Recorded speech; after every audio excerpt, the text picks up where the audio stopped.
my channel. Welcome to today's very, very teeny tiny charity shop haul. Small but perfectly formed.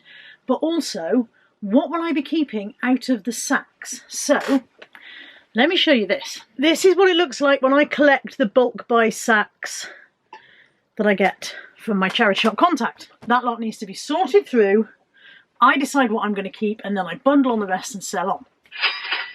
Ka-ching. So because I've only got a tiny, tiny charity shop haul, I thought I would do just some very quick footage of me sorting through, because how much of me pulling stuff out of bags do you need to see? And then I'll show you what I've decided to keep, or at least the highlights of it. Firstly, let's have a look at the charity shop stuff. This was from this morning. I went into Westbury-on-Trim to do some banking, and I popped in the Cats Protection League and Oxfam, and I went in St Peter's Hospice as well. So, from the Cats Protection League, I got this. There is no pillowcase, sadly, but those of you who recognise it, I'm pretty sure that's Holly Hobby. Pretty sure that's Holly Hobby. And it's a child's duvet cover, and it was £3.50. I don't know if there's any maker's names or whether it was homemade. I don't think it was homemade because it's overlocked and so on and so forth, although that doesn't necessarily mean it. But I'm pretty sure that's Holly Hobby or similar. I'm going to double check, obviously, before I list it. If you know different, please do correct me. I'm always open to be corrected if I've made a mistake. But I knew that I was quite happy to pay £3.50 for it regardless. So, pretty sure it is. Not 100%, but pretty sure. Also in the Cats Protection League, I got this top, which I'm hoping is for myself. It's only 2 at Sainsbury's and it was £4. It's a size 22, but it looks fairly roomy. So I'm hoping that will fit me for £4. It's a lightweight but long sleeve t-shirt, so it's kind of that autumn weight clothing that you could have a cardigan on top of or whatever. Was that everything in there? Oh no, I also got a book in there. I read everything Judy Blume wrote for teenagers when I was a teenager, but I haven't read any of her adult stuff. I'm not sure which category this falls into. It's called In the Unlikely Event, and on the back it says, it's December 1951 and Miri Ammerman, 15 years old and in love for the first time, is wrestling with the ordinary and not so ordinary dilemmas of growing up. But this is the winter that changes everything, and a series of tragedies in Miri's suburban New Jersey town leaves the whole community reeling. Amid loss and heartbreak, it's not always easy for Miri and her family to think of themselves as the lucky ones. But through it all, hope endures, and each generation reminds another that life goes on. I don't know when Judy Blume wrote this. It certainly didn't exist when I was a kid. Let me have a look, see if... 2015. Now, Judy Blume died a couple of years ago. I remember hearing of her death. But so she was writing right up well past when I was reading them as a teenager. I'm looking forward to reading that. Somebody mentioned in the comments on my videos a while back, haven't seen you pull one of your books out of your jar. For those of you not sure what that means, I had a massive to-be-read pile and I wrote all the names down on a little glass jar, and the idea was that I would pull one out to it. The reason you haven't seen me do that for a while is because the to-be-read pile has extended and grown again, and now I've got another one. So it's all got a bit out of hand again. Stop me buying books. With that said, in the St Peter's Hospice, I bought this. This is Sebastian Faulks, and it is Jeeves and the Wedding Bells, and it says an homage. It says a homage, but I'm sure you're supposed to say an homage to P.G. Wodehouse.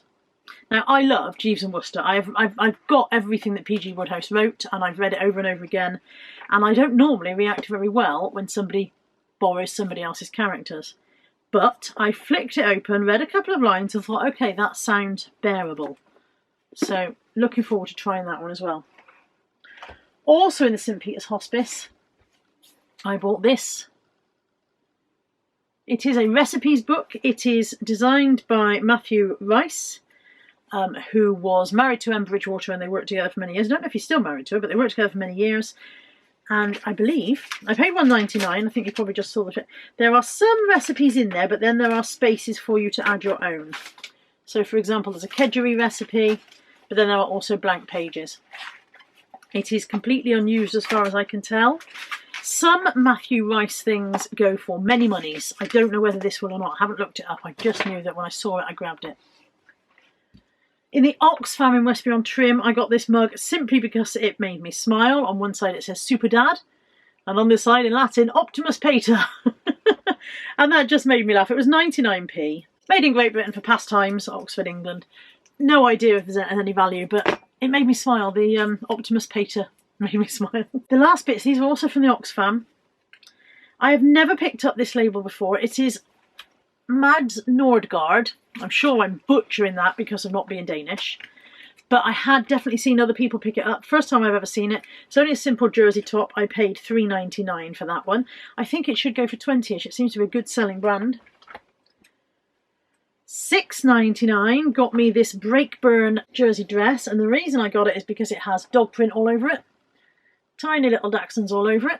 Which actually is on my purse, which I also got from Breakburn, which I can't find at the moment. Otherwise I'd shown you. £6.99 for that. And then the absolute star of today's show, don't mind if I do, is this skirt. Which doesn't look very exciting. It was £6.99, but it is Balenciaga. And it is absolutely genuine. You can feel, when you pick it up, you can feel that that is a quality item. Absolutely no question about it.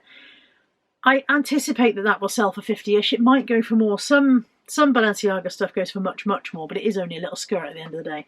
So that was the star of today's show. So next I need to sort through all of these sacks. The way I do that usually is just to pull it all out of the sacks, fold it, put what I'm keeping on the desk and put what I'm not keeping back into another sack. So I need to clear some space for that to happen. I'll set you guys up so you can watch some of it, but like I said, I'm not going to leave masses of footage of that in because that would be boring as hell. And I'll see you in a bit with what I'm keeping.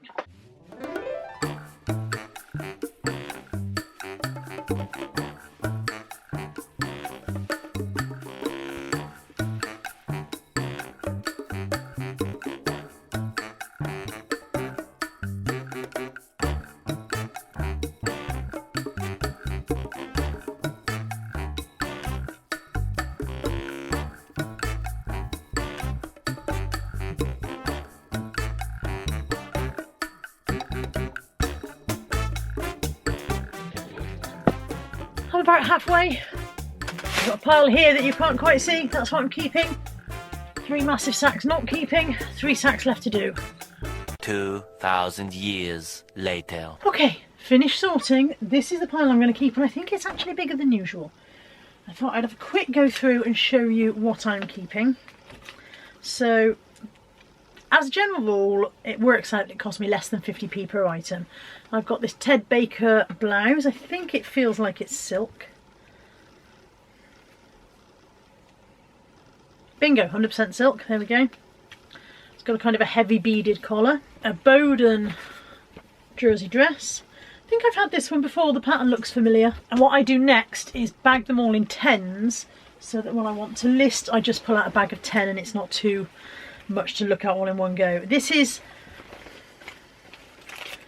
either Reese or Rice. I'm never quite sure how we pronounce that.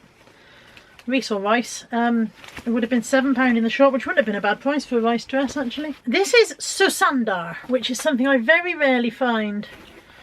And I haven't actually looked it up, but I knew it was worth keeping because it rang such a bell. I think it might be about 20 quid. Maybe 25. This is Monsoon. Now I don't normally keep the Monsoon stuff. I usually move that on. But I kept this just because it's brand new with its tags. It's a plus size. And it was originally £99. So brand new with tags. I thought I would hang on to that one. At a moment there I thought I hadn't pressed record. Hobbs NW3. Button through shirt, blouse, dress thing. Keywords. I think this is Hobbs again, yeah. This is a Hobbs heavyweight jersey half wrap dress. How many is that? 1, 2, 3, 4, 5, 6, 7. 3 more and then I'll put them in the bag. So I'll put these 3 all in that one because they'll be a lovely, easy, simple relist. They're all white stuff. Now I normally move white stuff on these days because I find there's not that much market in it, but they're all nice prints. So this one is kind of teapots and armchairs and stuff like that. They're all cotton. The next one is frogs, I think. It's frogs. all over frog print. And then this one is birds. So I've kept all 3 of those blouses just because of the unusual prints. Like I said, normally white stuff I wouldn't keep. This is a Bowden linen shirt with roll tab sleeves. This one is Peruna. Now I definitely normally don't bother keeping Peruna anymore, just because I get so much stuff in these bulk buys. If I went, I'd keep all the Peruna, I'd be keeping everything. But it is a Peruna spotty, flared long dress, and I know I've sold one of these before for reasonable money, so that's why I kept that one. Mint velvet, new with tags. They've torn the price tag, so I can't tell how much it was originally. It's very sheer. I wonder if it would have had an underlayer. Hobbs again. A Hobbs dotty print, very lightweight, soft knit, that one. This one is Jules, and I have not seen this particular Jules top before. So it's got a green stripy jersey front and then a cotton printed back, which I thought was nice. This is Phase 8, another one that I don't normally keep, but it's a very, very long knit maxi dress, like really long. A knit maxi is an unusual thing to find, that's why I kept that. Winter dresses for the win. There's not supposed to be baby clothes in my sacks. It's one of the conditions is that I don't really take baby clothes, but the other bit creeps in. And this was quite nice. This is John Lewis. It's a velvet and then a pleated velvet skirt. Really nice little dress. So I thought I'd hang on to that one. Crew clothing, jersey dress. I kept this one in honour of Sarah Resells because I know she loves a corduroy and I know that she would have kept it to sell it. It's Topshop. Again, Topshop I would normally just move on to another reseller. I don't mean to, it's not a snobby thing, it's just that if I kept all of it, I'd never get it listed. As it is, I've got a huge backlog, so it's not like, oh, I don't want those brands. It's just, I really only do take off the very top bit, really. Monsoon again, but it was a nice pleat front jersey dress. So I've got 20 so far. This one is Jaeger or Jaeger, I'm never quite sure how to pronounce that one either. It's Jaeger, isn't it? Jigsaw and Jaeger. Jaeger dress. Just had my coronavirus test results back and it is negative. I do not have coronavirus. Hurrah. I didn't have symptoms, that's the ones you have to take when you get back from holiday. Karen Millen wool tweed wool trousers. I think they might be really nice seller for the winter months because they're very thick and warm. Monsoon again, winter dress, woolen knit dress. Bowden needle cord dress. This is one I haven't had before. This is number 1 Jenny Packham, and I've never had it before, and I think it's a bridesmaid dress. It's got a beaded neckline that looks really good with my stripy jumper, haha, and then a really, really long skirt. I think it's bridesmaid. Reese or Rice again, knit dress, heavyweight jersey knit with padded shoulders, very 80s. This one I've only kept because it's got its tags. It's calico, and I don't normally keep calico, but as it was new with tags, and it was originally $49.99, I thought I would keep that. It's a rose design wrap top in a kind of a ochre colour. Ochre? Ochre. Ochre. Ochre. And then this one is... Why did I keep this one? Oh, I kept this one because it's Ted Baker. Ted Baker silky t-shirt. That's 3 piles of 10 so far and I'm running out of space. I kept 1 pair of sandals. They're just M&S, but they're pony skin or pony skin effect. Flip-flop thong type, so I kept those. I kept these 2 children's dresses. There's this one, there's definitely 2. Where's the other one?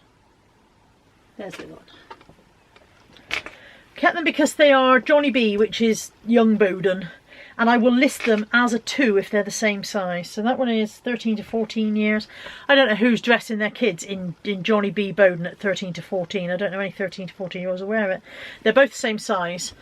So I will list them as a pair. But I can't imagine anyone persuading their 13 or 14 year old in 2021 that she wants to dress like that.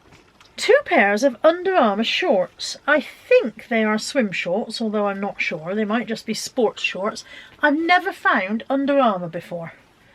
So I kept them just because I was like, oh, it's Under Armour, I've never had them. But yeah, I think they're just sports shorts, not swim shorts. These trousers are Fenright Manson wool blend tailored trouser with a wide leg. This is also Fenwright Manson. Linen blend, oh, I got it upside down. Linen blend flared skirt. I think those are called gore flares. I might be wrong. A Nike dry fit zip up jacket.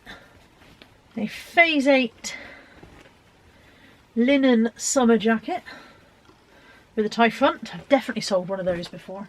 I kept this more for the print than anything else. It's only 2 at Sainsbury's, but it's a nice Parisian street scene kind of print dress. The only fat face item I kept, and there's plenty of fat face items in these bags, but the only item I kept was a pair of shorts. This is All Saints Spitalfields, and it's a complicated wrap cardigan. I'll work it out when I've got the mannequin there. White stuff, navy broderie anglaise, balloon sleeve gypsy top. Try getting all of those keywords in. Oh, you can't use gypsy as a keyword anymore. It's you're not allowed to use it. Last few bits. 2 more pairs of shoes. Some Solilias sandals. Some Bershka. Really, really nice red stilettos. Never been worn, I don't think, or possibly worn once on carpet by someone who went, I can't walk in those. Lovely stiletto heels.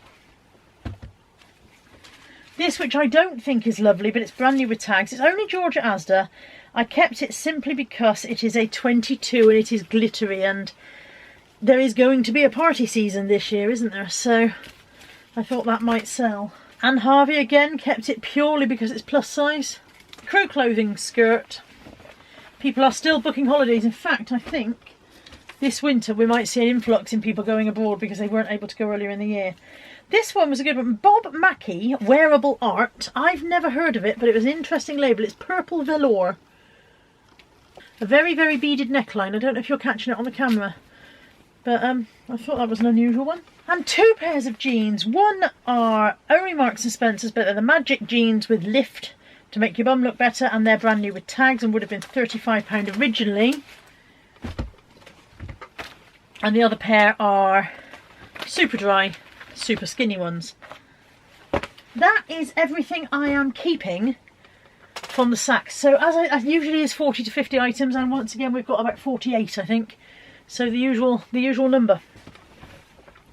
I don't know if this video has been interesting in the slightest, to be honest, but everything that I've just shown you will have cost me less than 50p per item. If I make enough profit selling the rest on, it will have cost me nothing. I get a lot of questions saying, how do you get this deal? Where did you get this deal from? How did you do this? And what I basically did, I approached the manager of a charity shop nearby. I'd been going in for a long time, so she knew me anyway. She knew what I did. And I said to her, what happens to the stuff you take off the shop floor? And she said, oh, we move on to other shops. Now, this particular shop was the best one that I could possibly have gone to do this, because she's a very, very fussy manager. She's in a nice area. She's very fussy about what she puts out on the shop floor in the first place. So she doesn't put out very much Tesco or Asda or anything like that. It doesn't usually hit the shop floor in the first place. Never see any Primark, for example. So I said to her, I would be interested in buying it in bulk if you would give me a decent price. But I only want the things that you have taken off the shop floor as you've failed to sell them. I thought that way I know that it's been pre-checked, it's clean, and you know, if it was good enough for her to try and sell it, it's good enough for me to try and sell it. That was probably 2 to 3 years ago, and it has been a true gold mine. Every few weeks she rings me up, she says, I've got you some stuff, come and get it when you're ready. I go and pick it up, and it's an amazing, amazing bargain, and I couldn't be more grateful to the universe for providing that. You do need to be brave enough to approach your manager in the first place, and I needed to be specific about what I wanted. I said I only want the stuff that's been on the shop floor. I don't want any donated bags that you can't be bothered to sort. I don't want children's stuff. I don't really want men's stuff, and so on and so forth. And she's a lovely lady, and it helps her out because it's more money through her till, etc, etc. But it definitely helps me out because it means that I can relax on sourcing when I'm not up to it, or when I can't, you know, can't fit it in or whatever. If it's something you're considering doing, I can't recommend it enough, but be prepared for the knockback, because I've approached a couple of other managers and they've said, no, we wouldn't do that. That's not something we're interested in. So you just smile and move on. Thank you for watching this video. I hope you've enjoyed it, and I'll be back soon. Take care. Bye for now. Just pop back on at the end to say, look, the new top does fit. Very pleased with that. Size 22 from Sainsbury's.